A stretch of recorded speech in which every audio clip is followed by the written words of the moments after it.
with Allison, Thrive as You Age, personal chef. Great to be here with you this morning. Good morning. Good morning. Start off, tell us a little bit about your background and what inspired you to start making healthy meals for other people. Well, let's see. God, many, many years ago, I would say probably my whole natural health and fascination with natural health started well over 35 years ago when my brother became a chiropractor. And when I learned that the body can heal itself, I literally became like fascinated about it. And then I had my own kind of health issues back then. And so I was doing, acupuncture and all kinds of stuff. And then I had changed my diet and I had cut sugar out. And so that kind of started me many, many, many years ago doing that. And then through the years, I have absolutely loved to cook. It's literally my favorite thing to do. And I also went on another health journey about 3 or 4 years ago when I had met Dr. Adam. And I learned a lot also about food and how food is nowadays and how many additives and preservatives and chemicals and all that stuff. And so when I went on that health journey, I learned a lot, even more about food and things like that and health. And I, it was something like, it was like, I'm like a sponge when it comes to any of that stuff. So I changed my whole lifestyle and my health. And then people started kind of just gravitating to me and asking me about it. And then I started cooking for people.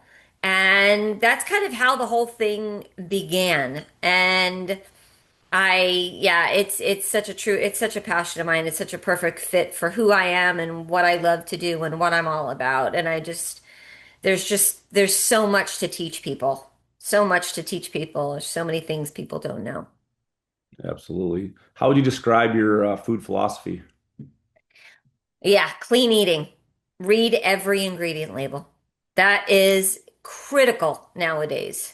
I don't tell people not to eat certain things. I think sugar is a big culprit of a lot of illnesses. So I tell people if you're going to eat sugar, try to eat it in the most natural form, whether it be organic maple syrup or date sugar or I use coconut sugar sometimes, but do it in its natural form because refined sugar is just torture. But yeah, everything clean. Like I'm all about clean and organic. Yeah. Awesome. hmm What's the most common misconception people have about healthy eating? Ugh. Everybody says to me that they eat healthy. And then if I go into their home and I go into their pantry and I go into the refrigerator, it happened yesterday, that is not the truth. So they think they are, which is, I understand. I completely understand because marketing is incredible. And I'll just give you, for instance, yesterday I was at a client's house. I was cooking for her and I was using some things out of her refrigerator and I saw that there was an almond milk that she uses and she has a lot of food sensitivities and that's why I was hired to cook really clean for her. And she had two of them in there, and I looked at her and I go, "You do realize that this is probably part of your problem?" I said, "This almond milk is horrible." And she's like, "What do you mean? Why? This is good stuff." And I said, "No." I said, "Look at the ingredients." I said, "There's probably 15 ingredients in this." I said, "See all these added, vitamins and different things. There's like probably three different gums in there for the thickness." I said, "This is horrible." I said, "Almond milk should have three ingredients. It should have water, almonds, and salt, and it's got to be organic." I said, "And that's the difference." She goes, "Wow, I had no idea." So that's what's going on is people have no idea what ingredients they see vitamins in there, enriched vitamins, and I would run the other direction. The food itself should have its own vitamins. It shouldn't be stripped of its vitamins and then put back in. So there's, like I said, there's just so much, so much. I love that you're educating people. What's a typical day look like when you're preparing meals for clients? So I always say that my first thing I do is I go to Whole Foods. So that's my office. Everybody I walk into Whole Foods and they know my name. They're wonderful. And so that's my typical day is I go into Whole Foods, I go food shopping for the clients. I have already prepared a list of the meals that I'm going to make for them. So I get that all approved by them first. And then I go to Whole Foods and then I go to the client and yeah, I prep all about 3 to 4 major meals. They're big meals. So it usually includes a protein and a vegetable or a protein and a starch. And yeah, I cook for about 3 or 4 hours and then I leave and I go to my next client. So I usually have 2 to 3 clients per day.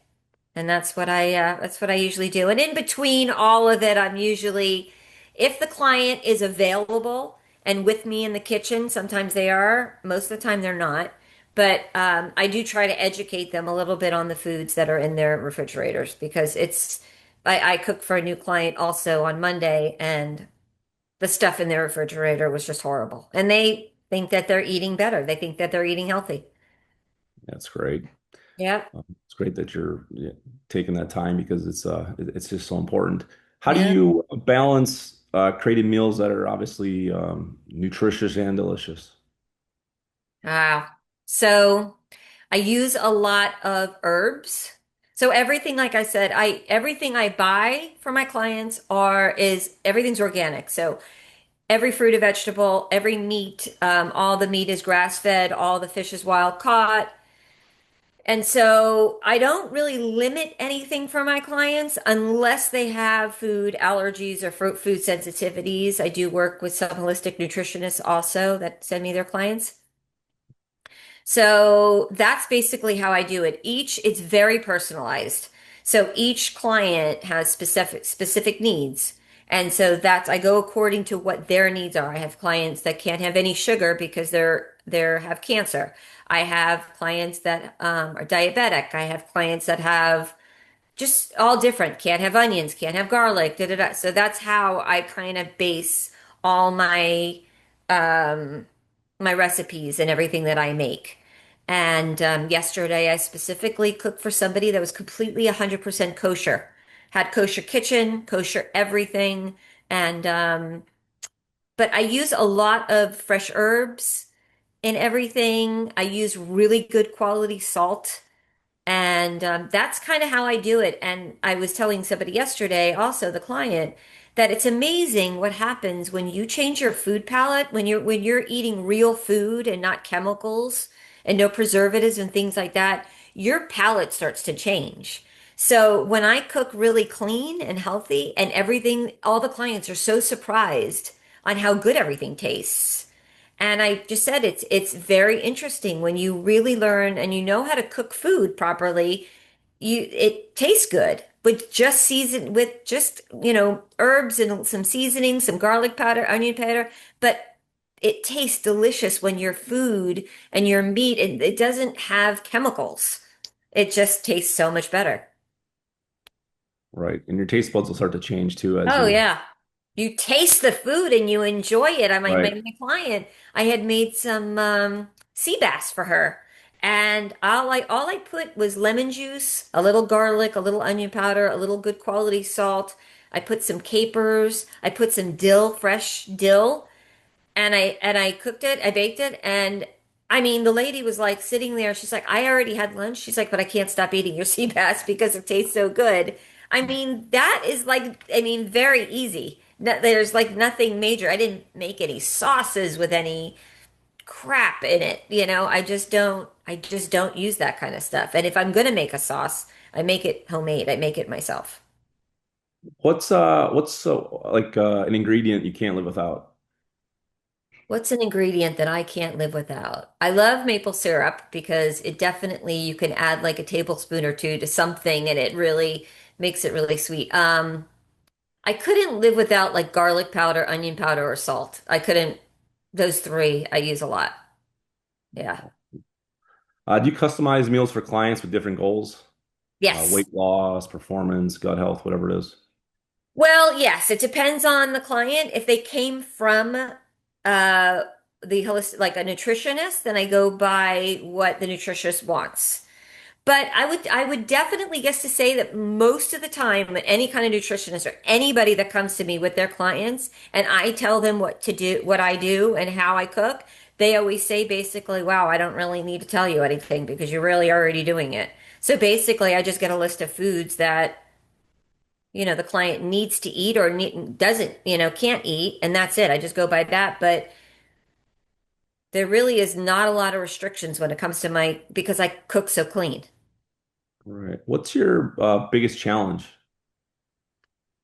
Is getting people to when they're not eating my food is to keep them, well, yeah, keep them on track with eating clean, but also like teaching them how to grocery shop and to look at ingredient labels because I've told people many times, like, okay, there's only three oils that you are to use, only three that are only good for you. So, coconut oil, a good quality avocado oil, or olive oil. It's got to be extra virgin olive oil. It's got to be in a dark glass bottle, all those. So, just that alone.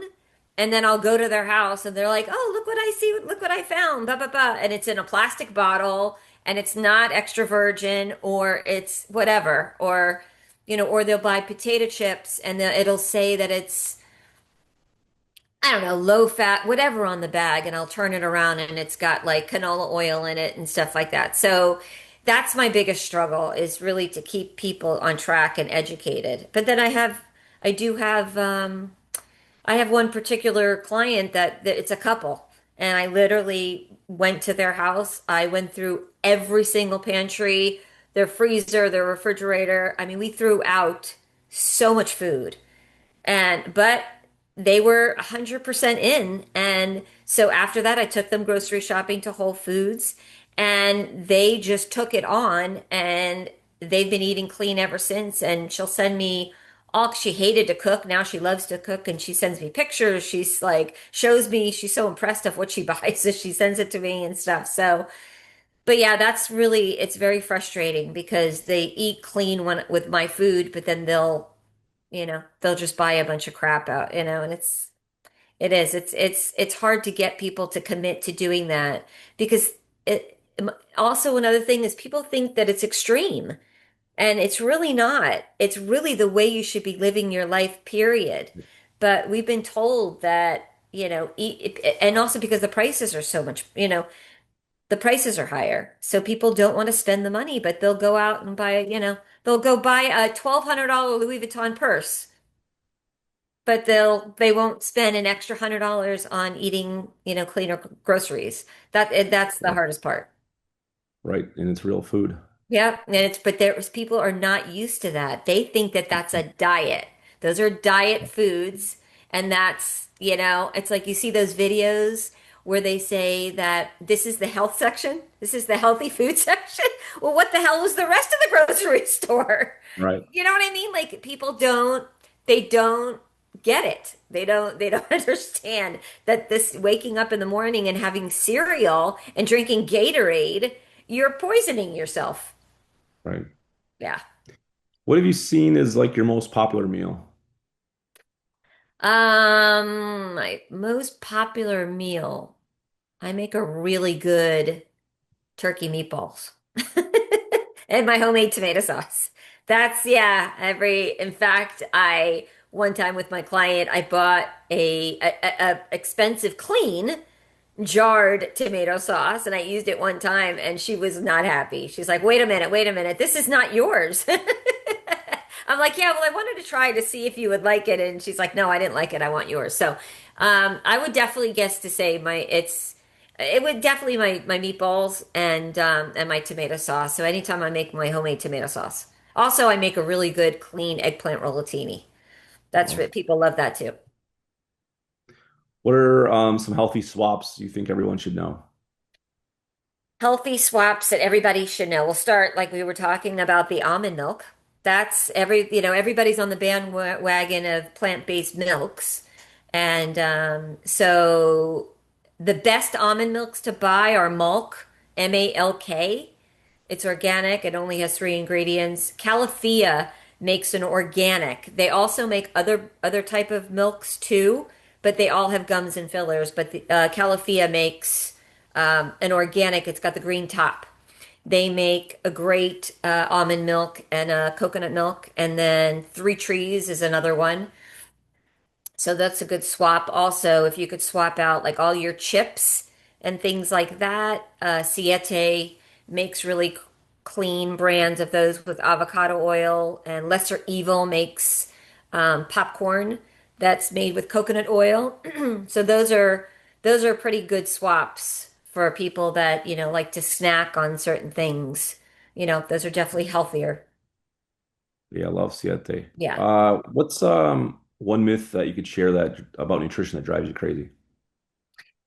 That eating healthy and eating clean is absolutely 100% not boring. It's not boring. It doesn't taste bland.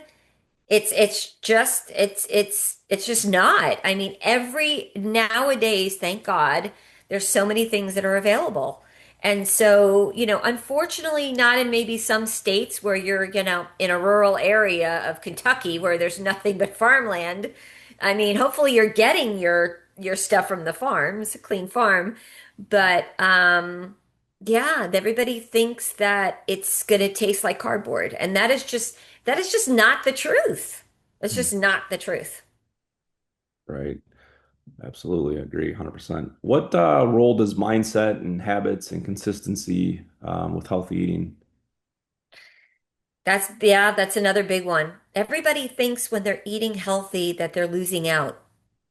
They're losing out on things that are fun or that taste good or oh, you got to live a little. Everything in moderation. That drives me crazy. Everything in moderation because once you start eating sugar, you can't stop. It's an addiction. So, yeah, yeah, you have to it's so important. Yeah, absolutely. It's just so important. What's your like personal go-to meals when you're in a rush? Um, Yogurt, a clean grass-fed yogurt is a good one. I'll throw in some berries, some organic berries in there.